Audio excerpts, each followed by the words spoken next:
officials, politicians, everybody. There's nothing else in the news right now but about this. No, I'm absolutely sure of that. All murders are horrifying, but some are so barbaric that they become nearly impossible to comprehend. Some crimes leave behind not just grief and fear, but a lingering sense of unease, a feeling that evil walked among us, unseen until it was too late.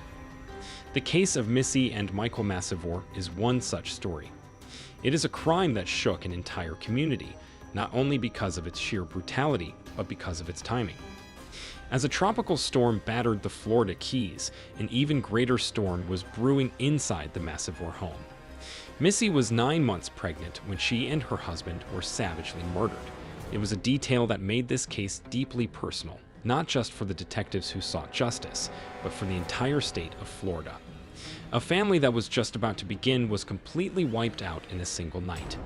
Today, we're going to unpack the bizarre and tragic murders of the MacIvor family, a crime that remains one of the most shocking in Florida's history. The couple, a lovely story with a tragic end. Susan Michelle Imlay, who preferred to go by Missy, was born on July 24, 1962, in Titusville, Pennsylvania. From the moment she could talk, she was a beacon of warmth.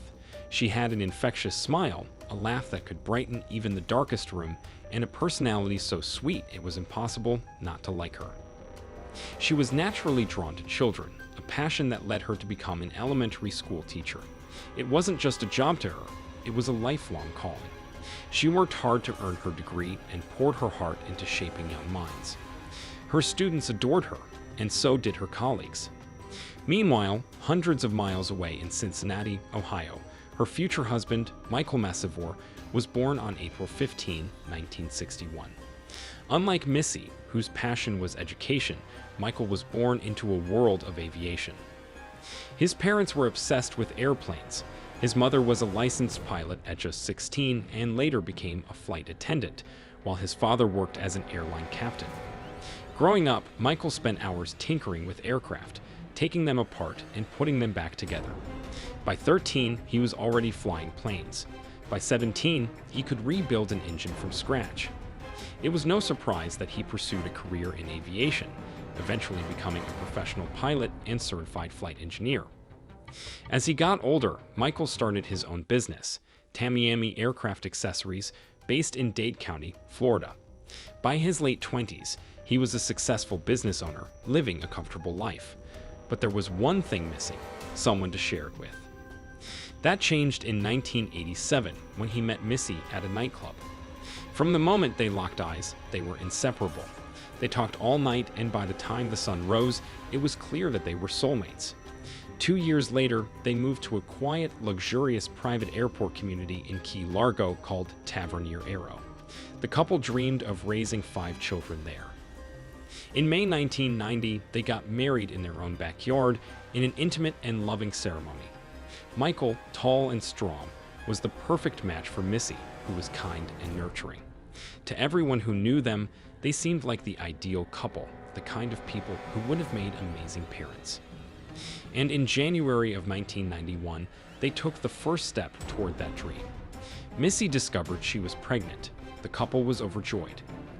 For the next 9 months, their world revolved around preparing for their son, whom they had already named Kyle Patrick MacIvor. They transformed their guest room into a nursery, carefully picking out every little detail. They imagined bringing their baby home, watching him grow up, and raising him with love. But none of those dreams would come true.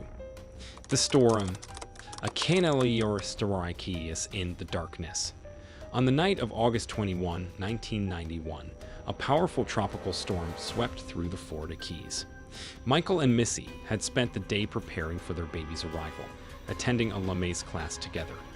As the winds howled and rain pounded their home, they likely felt safe inside. But outside, something far more sinister was brewing. Under the cover of the storm, a killer lurked, someone who had chosen this night to strike, knowing that the chaos of the weather would mask his movements. The next morning, as the storm passed, life in Key Largo resumed as usual. Children returned to school, teachers exchanged stories about the rough weather, but something was wrong. Missy, one of the most dedicated teachers at Key Largo Elementary, didn't show up for work. This was completely out of character. She never missed a day without notifying someone.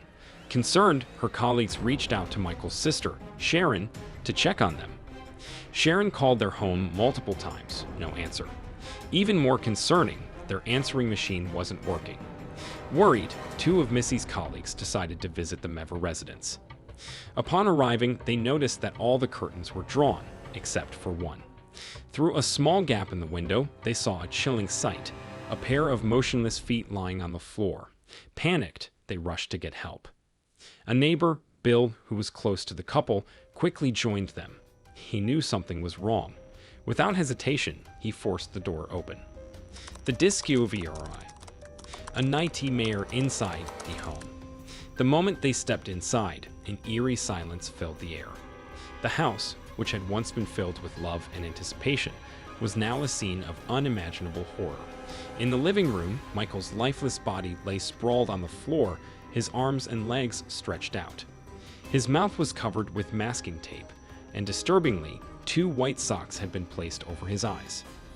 Detective Jerry Powell was the first investigator on the scene. As he examined the house, he found a chilling clue, a shoe print on Michael's throat, indicating he had been stomped on. Nearby, a metal bar wrapped in a towel was discovered in the kitchen. Powell immediately suspected that it had been used as the murder weapon. But the most horrifying discovery was yet to come. In the master bedroom, Missy's naked body lay on the bed in a position that suggested she had endured prolonged suffering. Her wrists were bound to her ankles with a clothesline, and a necktie was tightly wrapped around her throat. Like Michael, her eyes were covered with tape, but the brutality didn't stop there.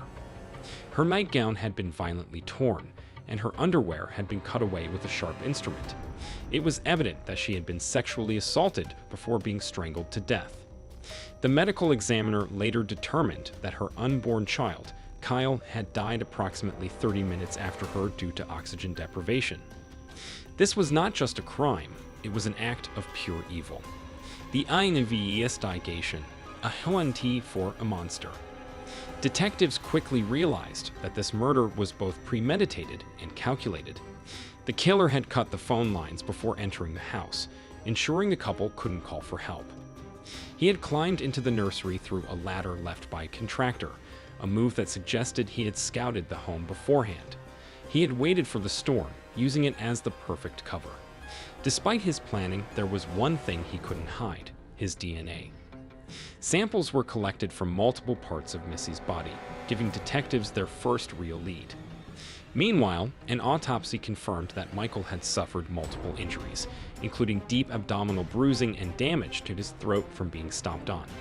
His death had been swift. Missy's, however, had been prolonged. She had fought for her life. The nature of the crime suggested that the killer had a personal vendetta against Missy.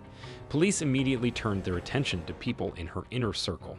3 potential suspects, including her ex-husband, were ruled out after voluntarily providing DNA samples. Then, investigators uncovered something unexpected. Michael had recently taken multiple trips to Colombia, allegedly to buy a plane. He had even borrowed $177,000 from his brother for the purchase. Given Miami's drug trade at the time, police began considering the possibility that Michael was involved in something more sinister, something that may have led to their deaths.